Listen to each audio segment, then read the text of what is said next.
I have been building and working on bikes for many years, and I put together some great bikes that I'm quite proud of.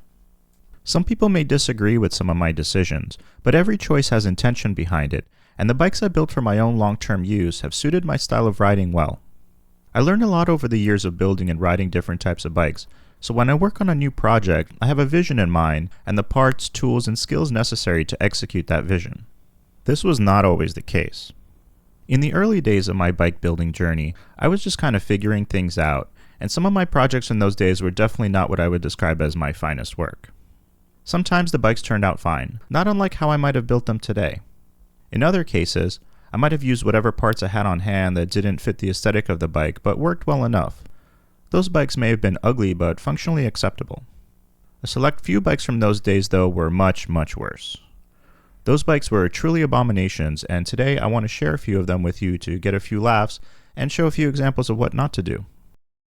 Up first is this enormous Centurion Signet. It actually has an elegant lugged steel frame deserving of a quality build, but that's not exactly what it received. First, a bit of backstory. Back about 20 years ago, in the mid-aughts, it was the height of the fixie craze. Fixed gear bikes, single speeds, track bikes, etc. were super popular.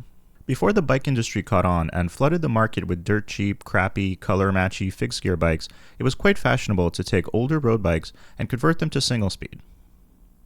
Many of these bikes had horizontal dropouts, making the conversion super simple. Many people would buy a $100 bike from the 80s, strip off the shifters and derailleurs, shorten the chain, and sell their new bike for 4 times the price. I will say, single-speed bikes can be a good option for a townie bike that won't be ridden over long distances or in a very hilly area. Though the trend has since passed, I don't see anything wrong with converting a bike to single-speed. There is something wrong, though, with setting up a single-speed with a double crank in this manner. A proper conversion would upgrade to a single-speed crank with a thoughtfully chosen chainring, since there will only be one gear combination. If I was going to reuse a double crank, the least I could have done was remove the second ring, though this crank seems to have the ring riveted in place. Instead, I left whatever crank this was, and the result looks rather sloppy. Another issue with this bike is that the wheels are mismatched. It's a matter of preference, of course, but the fact that the spokes are different colors also make the bike look sloppy. The handlebars are kinda narrow, which is another trend from those days that has luckily gone away. Back then, many people cut their bars absurdly short to be able to fit between cars at the expense of comfort and handling. There are a bunch of other decisions on this bike that I can complain about, but the last one I'll point out is the upside-down brake lever. I bought a bunch of these Shimano Nexus levers, but they only came for the left side since the right side was integrated into the shifter. It does work fine in this arrangement, but looks super tacky. All in all, the bike turned out okay, definitely rideable, though it really needed a bit more thought and care to justify the effort.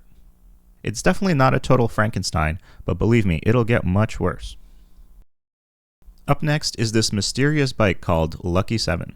It's a vintage Japanese bike that may have been from the 70s or maybe even the 60s. I haven't been able to find any info on this brand except the head badge seems to translate to Yamato. What I do know is this was picked up by a friend of mine who gave up trying to build it and passed it over to me. It sports some weird, nearly obsolete version of 26-inch wheels and a cothered crank, so it's no surprise neither one of us put too much effort into it. As I recall, the wheels came with the bike, and it clearly sports a Sturmey Archer hub, which is almost certainly a 3-speed. My final build, however, did not indulge it with a shifter, so this one is a de facto single speed as well. This bike, again, has an upside-down brake lever, which I guess was a kind of signature of mine back in those days. Another thing that sort of works well enough, but I absolutely hate, is when cables are held with zip ties. A proper cable stop, or at least a cable holder like this, would be much nicer. This BMX front brake looks super goofy, but I probably didn't have a lot of options in this reach available to me, so I'll let this one slide. The bike turned out rideable, but it's the definition of a parts bin build, put together by someone with a rather small parts bin. For the next bike, I need to begin by telling a little story. When I got my first job in the big city, I rarely rode my bike to work. I was absolutely not a morning person, and the ride would have been over 8 miles one way, so it was difficult for me to find the energy to do that first thing in the morning. After work, however, I loved having a bike to ride home, so I would occasionally engage in a little game I called Catch and Release. The object of the game was to find a bike somewhere in the city as cheaply as possible, do the bare minimum to make it rideable, and ride it home. If the bike was cheap enough, it was fairly easy to sell it when I was done. Some of these cheap bikes were real, shall we say, hunks of junk, which brings me to Exhibit 3, whatever this is. I previously described this as the type of bike you find magnet fishing at the bottom of Prospect Park Lake. I'm kind of ashamed to have spent even $1 on this thing, and I'm amazed somebody eventually took this thing off my hands. This appears to be a department store quote-unquote mountain bike that someone single-speeded and spray-painted. It had a one-piece crank and a torn saddle. The teeth on the freewheel were so worn down it looked like it needed dentures. I remember having to move the brake lever and adjust the cable to get the one single brake it came with to work well enough to get me home. I like to think the brief time spent owning this bike taught me to raise my standards, but I can't promise you that's actually true. The last of my terrible builds is truly something to behold.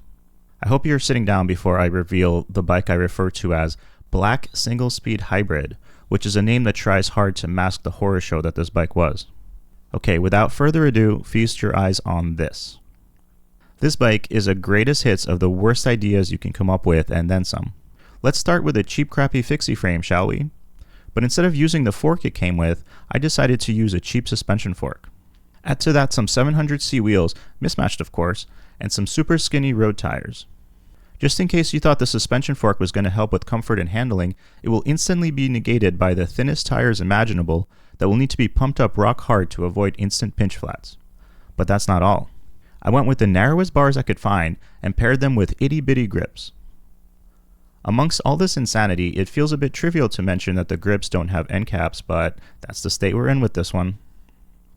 The Shimano Nexus crankset is a very strange choice, but it does work fine here, so I'll leave that one alone.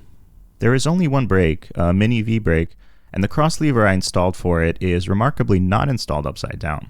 This bike is quite obviously an off-road performance machine, which is clearly why I chose to equip it with SPD clipless pedals. Truly, nothing on this bike makes sense. It reminded me of this Kent bike I once built. I was being resourceful and decided to cut down 2 sets of Kit's bike grips to put on the bars. I wasn't sure if it was brilliant or completely stupid. Maybe I'll look back at my black single-speed hybrid in another 10 years and finally be able to understand the brilliance behind it. Yeah, probably not. Anyway, that's it for my crazy builds from years ago. I think creativity and experimentation is important to fully understand what works and what doesn't. There's nothing wrong with thinking outside the box and trying new things, but a few of these projects turned out to be like the bike equivalent of a Picasso and not in a good way. A few of these bikes I would love to have a do-over with because the frames have potential and could be awesome bikes with the right mix of components. Let me know what strange choices you might have made in your bike building journey that you wouldn't make today. If these bikes made you want to bleach your eyes and would rather see some of my better builds, check out my video of the fresh Soma touring bike I built or the Klein Attitude Resto Mod Dream build. Links will be in the description. Thanks for watching.